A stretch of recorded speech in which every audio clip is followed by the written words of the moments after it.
Okay, so today we're diving into something that I think pretty much everyone thinks about at some point, Yeah. which is how to build a family legacy, right? Yeah. How to make sure that your family is set up How to really thrive. to thrive, not This just generation. for generations, but also just like our good people are doing good in the world. Yeah. And I think this is something that, like, as you get older, Absolutely. you start to think about more and more. And so, thankfully, someone has gone out and done a ton of the legwork for us. Yeah. You shared a really fascinating interview with Scott Donnell, Yeah. who has been studying multi-generational high net worth families. That's right. Over 100 of them over a decade. Wow. So this is not just like, a couple of rich families. He's really like dove deep. He's gone deep, and I'm telling you what's fascinating about it is he didn't grow up in one of these families. Oh, interesting. He grew up kind of in a blue-collar, middle-class family, and he had his own set of struggles, but then he got to see behind the curtain of these families that are doing so well. Got it. And are thriving for generations. And what was the common denominator? Yeah, so that's what I'm really excited to get into today, because it's not just about Right. It's not just about the money, right? It's about these deeper values. The money is a byproduct, I think, of getting this right. God. There's something much deeper going on. So for everyone listening who, this applies to pretty much everyone. I mean, whether or not you're currently high net worth or you're hoping to be high net worth someday, Or you just want your family to get along. yeah, you just want to not completely screw up your kids. Absolutely. Like this is the deep dive for me. Right. And I know that, the folks listening to this show are always looking for ways to get like a really concentrated dose Right. of information. Really juice this down to the essence. Exactly. And I think that's what's so exciting about Donnell's research. Yeah. Because he's already done so much of the work for us, so we're going to really pull out those key takeaways. Exactly. We're going to look at the mindsets, the strategies that you can actually implement. Yeah, and not just Yeah. the theory, but like real practical things. Practical things that you can start doing today. Exactly. Yeah. So where do we even begin with this? Well, I think the place to start is with Donnell's core concept of heritage versus inheritance. Okay, so that right there, that's the thing. That's the distinction. That's the thing we need to, let's define that. Yeah, well, everybody thinks about inheritance, right? Like, oh, if I just had an inheritance, I'd be set. I could do all these things. I could be happy. Right. It's just the money. It's the money. Right. But Donnell says, no. That's actually the least important part. Oh, interesting. It's what he calls heritage, which is the values, the financial skills, the family's reputation even. Oh, okay. Like, what does your family name actually stand for in the world? That's the heritage. And so that's like what you're passing on, Yeah. not just the money. Because he found that families that just focused on inheritance, they were losing their wealth by the third generation 90% of the time. Wow, that's a huge number. 90%, it's gone. Poof. So basically, you're telling me if I work hard and I make some money, Right. and I pass it on to my kids and they pass it on to their kids, Right. statistically speaking, those kids are going to blow it. Yeah, there's a really good chance that it won't be there. That's kind of scary, actually. Well, and it makes sense if you think about it, right? Because if they haven't developed the values, Yeah. the skills, the work ethic, Yeah. then suddenly they're just given all this money. Right. What are they going to do with it? They don't know. Yeah, and I guess we see this all the time, right? You see lottery winners. Oh, yeah. And celebrities who just kind of go off the rails. Yeah, or kids of really wealthy people Yeah. who end up struggling with addiction or mental health issues. So it's almost like it's a curse in some ways. Well, he talks about this idea of the coasting gift Okay. versus the I love you gift. Okay, I love you gift, coasting gift. Yeah, so an I love you gift is something that empowers the other person, Okay. right? It helps them grow, it helps them develop. Okay. But a coasting gift is like, you can just coast on this. Oh, You don't have to do anything. You don't have to work. so it's actually. It's actually harmful Oh, wow. in a lot of ways because it takes away their motivation. It takes away their drive So it's like you're actually doing them a disservice by giving them too much. giving them too much. Right. Oh, that's so counterintuitive. I know it's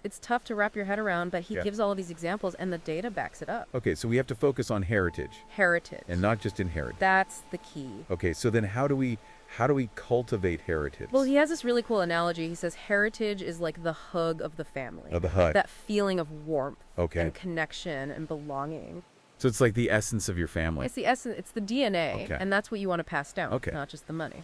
So for everybody listening right now, think about what is the essence of your family? Yeah, what are those values that you really want to pass on? Because that's going to be way more impactful Way more impactful than just a pile of cash. than just throwing money at the problem. Okay, got it. Yeah. So let's talk about some more of the specifics here. Okay. So what are the actual strategies that these families are using to build that heritage? Well, the number one thing that Donnell found Yeah. was that these families, they teach their kids to create value Before they even focus on money. before money even enters the equation. Okay, so this is like a fundamental mindset shift It's a total paradigm shift, from like, I need to make money to I need to create value. and the money will follow, Oh, wow. right? Because if Yeah. you're creating value for others, Yeah. people are going to want to pay you for that.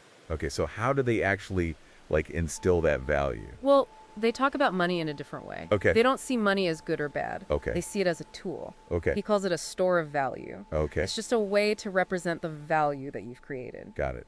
And what's really interesting is he says money amplifies who you already are. Oh, okay. So if you're a generous person Yeah. and you get more money, Yeah. you're probably going to become more generous. Okay. But if you're a greedy person Yeah. and you get more money, you're probably going to become more greedy. Oh, wow. So it's not like the money changes you. Right. It's like it just it amplifies. it just makes you more of who you already are. Exactly. Oh, that's so interesting. Yeah, so it's really about developing that character Got it. and that value creation mindset Okay. before the money even comes. So how do they actually teach their kids to create value? Well, they encourage this, what he calls a value hunter mindset. Value hunt. Yeah, like always be on the lookout for ways to create value Okay. for others. Okay, so like what does that look like in practice? Well, it could be anything from, helping out around the house to coming up with a new business idea. Right. To volunteering in the community. Okay. It's really about looking for ways to make a positive impact Got it. and then thinking about how you can potentially get paid for that. Okay. But the focus is on the value creation first. Okay, so it's like a shift from what can I get to what can I give? Exactly. Oh, I like that. Yeah, it's a shift from consumption to contribution. Okay, so let's talk about something that I know a lot of parents struggle with, Okay? which is allowance. Ah, yes, the allowance debate. Right, because like on the one hand, you want your kids to have some money. Right, you want them to learn how to manage it. Right, but then on the other hand, you don't want to just like hand it to them. Right, you don't want to create entitlement. Exactly. So what does Donnell say about allowance? Well, he's actually not a big fan of traditional allowance. Really? Yeah, he says that giving kids money just for existing, it doesn't really teach them anything about value creation. It can actually create a sense of entitlement, Oh. like, I deserve this money just because I'm here. Got it. And it doesn't really motivate them to go out and create value. Okay. So he's more of a fan of what he calls gigs. Gigs. Yeah, so instead of just giving kids an allowance, Yeah. you give them opportunities to earn money by doing specific tasks. Okay, so this is more like a job. It's more like a job, but it's also about teaching them to be entrepreneurs. Oh, okay. Right? Like to look for opportunities to create value and then get paid for it. So what are some examples of these gigs? Oh, he gives so many great examples. Okay. Like one is what he calls the subscription hunt. The subscription hunt? Yeah, so like a lot of families have all these subscriptions they're paying for Oh, yeah. that they don't even use. Yeah. So he says have your kids go through all the subscriptions, Yeah. figure out which ones you don't need, Yeah. cancel them, and then they get a cut of the savings. Oh, that's smart. Right, so they're actually learning about budgeting. Yeah. They're learning about saving money. Yep. And they're getting rewarded for it. Okay, what else? Another one is couponing. Couponing. Yeah, but it's not your grandma's couponing. Oh, yeah. He says have your kids find coupons Yeah. for the groceries you're already buying. Yeah. And then they get a percentage of the savings. Oh, that's awesome because then they're incentivized to actually like find the deals. Exactly. And they're learning about how to save money. That's awesome. Yeah. That is. Another one is planning the family trip. Oh, that's a good one. Yeah, so instead of you doing all the work, Right. have your kids research flights and hotels Yeah. and activities Yeah. and come up with a budget. And if they can come in under budget, they get Yeah. a bonus. Oh, that's brilliant. Right, so they're learning about planning. They're learning about research. Yeah. They're learning about budgeting. Yeah. And they're getting rewarded for it. And they're probably way more excited about the trip Oh, absolutely. because they had a hand in planning it. They're invested. Yeah, that's brilliant. Right. Okay, so what about chores? So he's not against chores. Okay. But he makes a distinction between chores that are just expected Okay. as part of being a member of the family. Okay. Like cleaning your room Yeah. or helping with the dishes. Okay. Those are just expectations. You don't get paid for that. You don't get paid for that. That's Okay. just part of being in the family. Okay. But then there are other tasks that can be gigs, Okay. right? Like mowing the lawn Yeah. or washing the car Okay. or organizing the garage. Got it. Those are things that you can get paid for. Okay, so it's like a combination of like family contribution Right. plus opportunities to earn. Exactly. Okay, Yeah. I like that. Yeah, he calls this the home economy system. Home economy system. Yeah, it's all about setting expectations, Yeah. having clear expenses that the kids are responsible for, Okay. and then giving them opportunities to earn extra money through gigs. So, like, as they get older, they're taking on more and more expenses. Exactly. So it's not like suddenly when they turn 18, they're expected to know how to manage all their finances. Right. It's a gradual process. Okay, that makes a lot of sense. Yeah. And he talked about the importance of actually shifting some of the expenses to the kids. Yes.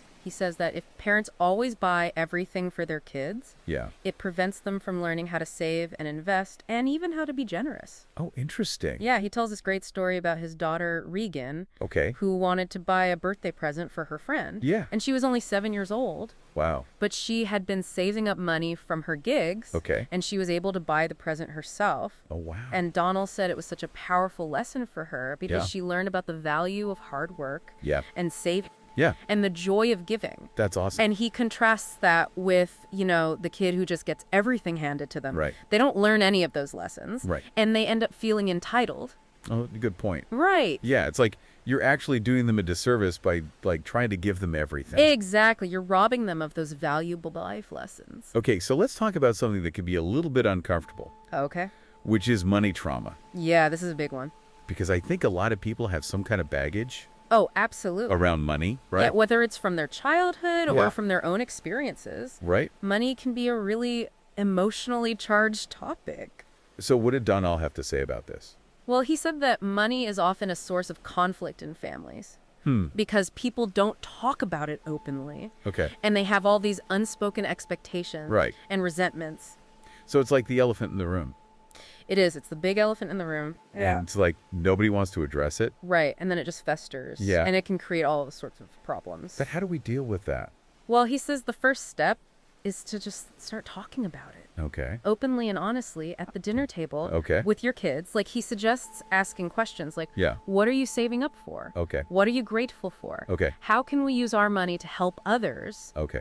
Just start getting those conversations going. So it's like normalizing the conversation about money. Exactly. Yeah. Take the taboo away from it. Okay. And then he also talks about involving kids in the family finances, like Okay. showing them your investments, explaining how you make money, Yeah. how you budget your money, Yeah. so they can start to understand how it all works. Okay, that makes a lot of sense. Yeah. And he talked about the traveling parent hack Oh, yeah, that's a good one. for parents who travel a lot for work. Right, because a lot of times the kids are like, oh, you just want on another trip. Right. But he says, no, involve them in the trip. Okay. Like, show them your itinerary, Yeah. explain what you're doing, why you're going, Yeah. who you're meeting with. Yeah. And then when you come back, Yeah.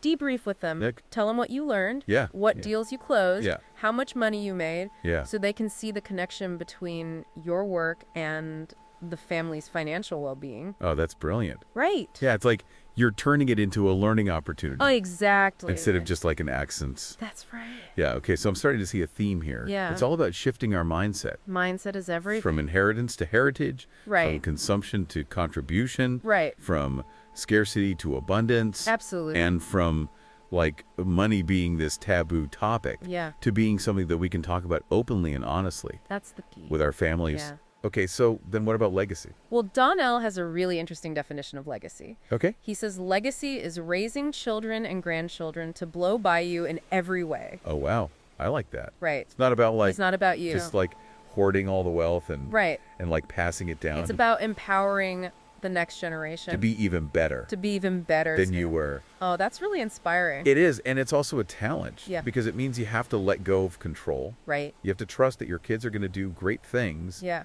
even if they do things differently than you would have done them.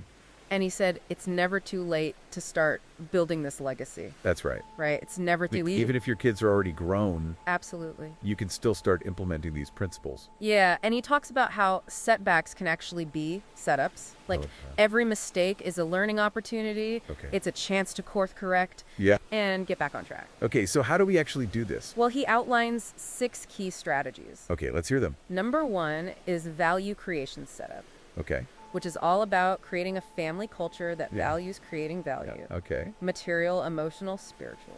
Okay. Number 2 is the home economy system. Which we already talked about. Exactly. Expectations, expenses, extra pay through gigs, Yeah. even for adult children. Oh, interesting. Yeah, he says it's never too late to start. Okay. Number 3 is heritage over inheritance. Which we talked about at the beginning. That's right, focusing on values and family DNA, the stories, the traditions, the Yeah. things that make your family unique. He shared some pretty amazing stories from his own family. Oh, yeah, like the time his great-great-grandparents crossed the Oregon Trail. Wow. And how his grandfather fought in the Korean War. Wow. And how his dad built $1 billion bank. Wow. And then he also talked about the importance of having a family crest. A family crest? Yeah, like a visual representation of your family's values. Oh, that's cool. Yeah, so for example, his family crest has 3 things on it. Okay. Faith, family, and fish.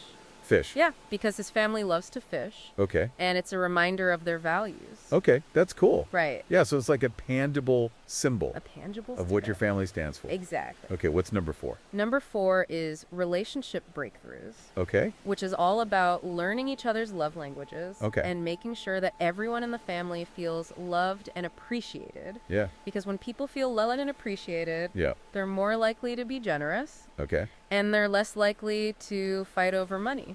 That makes sense. Right. So it's like investing in the And relationship. investing in the relationships, which Yeah. is ultimately what legacy is all about. Right. Yeah. Okay, number 5. Number 5 is paid to a point. Okay, I like that. Yeah, this one's really interesting. Okay. It's all about shifting from a mindset of ownership to a mindset of stewardship. Stewardship. Yeah, like you're not the ultimate owner of your resources. You're Okay. just a steward. Okay. Who's been entrusted with them for a time. Okay. And then you're supposed to pass them on to the next generation. And that ties into abundance versus scarcity. Absolutely, because Yeah. if you have a scarcity mindset, Yeah. you're always going to be afraid of losing what you have. Right. But if you have an abundance mindset, Yeah. you know that there's always more. Okay. And you're more willing to share. And that can be hard to do when you feel like you've had to work really hard Oh, yeah, for what you have. absolutely. And you don't want to see it squandered. Right. But that's where the trust comes in. Okay. You have to trust that you've raised your kids well Yeah. and that they're going to make wise choices. So it's a lot of faith. It is. It's a lot of faith. And Right. it's also about letting go of that scarcity mindset. Yeah. Because that scarcity mindset, it can really hold you back. Okay. It can make you resentful. It can make you bitter. Yeah. It can make you afraid to take risks. Okay. So you really have to shift to that abundance mindset. And how do we do that?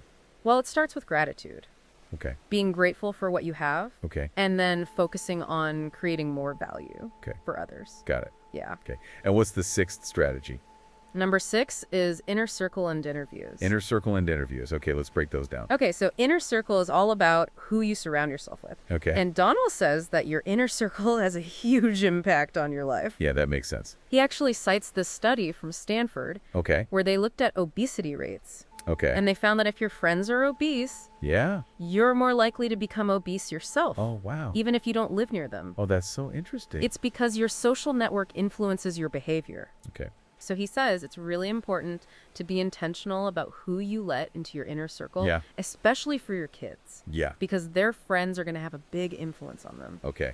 And then dinner views. Dinner views, what are those? So he says that a dinner is a great time to connect with your family Yeah. and also to learn from others. Okay. So he encourages families to invite interesting people over for dinner. Okay. And to interview them, Whoa. like ask them about their life, their Yeah. career, their Yeah. values, their challenges, their successes. So it's like a way to expose your kids to Exact. different perspectives. Different perspectives, different role models. Yeah. That's brilliant. Right. And it's also just like a fun way to have dinner. It is. It's a way to make dinner more engaging. Yeah, I like that. Right. Okay, so we've covered a lot of ground here. We have. Let's maybe dive a little deeper into this pay to a point concept, Okay. because I think that's something that a lot of parents are going to be really curious about. Yeah, it's a tricky one. Right, because like on the one hand, you want to support your kids. Right. You're going to help them out. Right, but then on the other hand, you don't want to enable You don't want them. to create dependency. Exactly. So it's a fine line. Yeah, so how do you find that balance? Well, he says it's about having those open and honest conversations with your Okay. kids. Yeah. About money. Yeah. And it's about being clear about your expectations. Okay. And it's also about teaching them the different aspects of money management. Okay, like what? Like earning, saving, spending, sharing, investing, protecting, borrowing. Okay, so this is like the whole gamut. It's the whole game. Not just like, here's some money, don't spend it all. Right. Yeah. It's about teaching them how to use money as a tool Got it. to achieve their goals. Okay, so this inner circle thing, Yeah. it's so important. And it's not just for kids, No, it's for adults too. right? Like, we all need to be mindful of who we're spending our time with, Absolutely. because it really does rub off on us. It does. He talks about how your network is your net worth. Oh, I like that. Yeah, so if you want to be successful, Yeah. surround yourself with successful people. Okay. And he also talks about the importance of up-leveling your network. Uplevel. Yeah, like constantly seeking out people who are smarter than you, Okay. more successful than you, Yeah. who can challenge you to grow. So it's like always pushing yourself. Always pushing yourself to be better. Yeah. And he says that mentors can often become friends. Oh, that's cool. Yeah, because you're building these genuine relationships based Yeah. on mutual respect and admiration. And he talked about the importance of protecting your inner circle. Oh, yeah, he's like a Papa Bear. Papa Bear. When it comes to his inner circle, he's Okay. very protective of who he lets in, especially for his kids, Yeah. because he knows how influential those relationships can be. So it's like being selective Being selective, Yeah. being intentional. about who you're willing into your life. Exactly. Okay. Yeah. So money trauma. Yeah. This is something that I think a lot of people struggle with. Oh, absolutely.